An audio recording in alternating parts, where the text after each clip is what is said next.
कायरता आने के बाद क्या करें, इस जिज्ञासा को दूर करने के लिए भगवान कहते हैं। भगवत गीता के दूसरे अध्याय का तीसरा श्लोक प्रारंभ करते हैं। श्री भगवान उवाच क्लैव्यं मा स्म गमः पार्थ नैतत्ययुपपद्यते शूद्रं हृदय दौर्बल्यं त्यक्तोत्तिष्ठ परन्तप। श्री भगवान बोले, हे प्रथानंदन अर्जुन, इस नपुंसकता को मत प्राप्त हो, क्योंकि तुम्हारे में यह उचित नहीं है। हे परंतप, हृदय की इस तुच्छ दुर्बलता का त्याग करके युद्ध के लिए खड़े हो जाओ।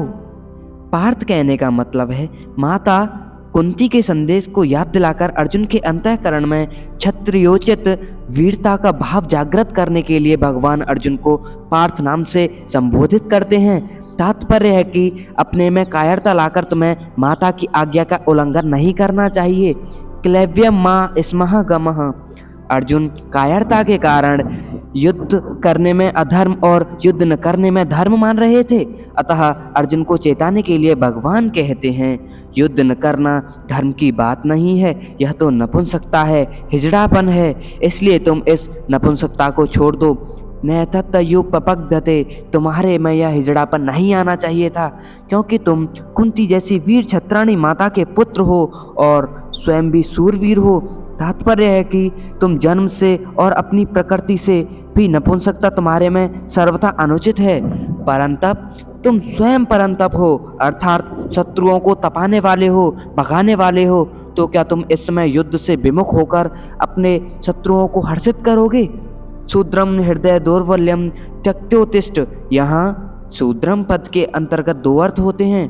पहला, यह हृदय की दुर्बलता तुच्छता को प्राप्त कराने वाली है, अर्थात मुक्ति, स्वर्ग और कीर्ति को देने वाली नहीं है। अगर तुम इस तुच्छता का त्याग नहीं करोगे तो तुम स्वयं तुच्छ हो जाओगे। और दूसरा, यह हृदय की दुर्बलता तुच्छ चीज है। तुम्हारे जैसे सूरवीर के लिए ऐसी तुच्छ चीज का त्याग करना कोई कठिन काम नहीं है। तुम जो ऐसा मानते हो कि मैं धर्मात्मा हूँ और युद्ध रूपी पाप नहीं करना चाहता, तो यह तुम्हारे हृदय की दुर्बलता है, कमजोरी है। इसका त्याग करके तुम युद्ध के लिए खड़े हो जाओ, अर्थात अपने प्राप्त कर्तव्य का पालन करो। यहाँ अर्जुन के सामने युद्ध रूप कर्तव्य कर्म है, इसलिए भगवान कहते हैं कि उठो, खड़े हो जाओ और युद्ध रूप कर्तव्य पालन करो। भगवान के मन में अर्जुन के कर्तव्य के विषय में जरा भी संदेह नहीं है। वे जानते हैं कि सभी दृष्टियों से अर्जुन के लिए युद्ध करना कर्तव्य ही है, अर्थात अर्जुन की थोथी युक्तियों की परवाह न करके उनको अपने कर्तव्य का पालन करने के लिए चट आज्ञा देते हैं कि पूरी तैयारी के साथ युद्ध के लिए खड़े हो जाओ।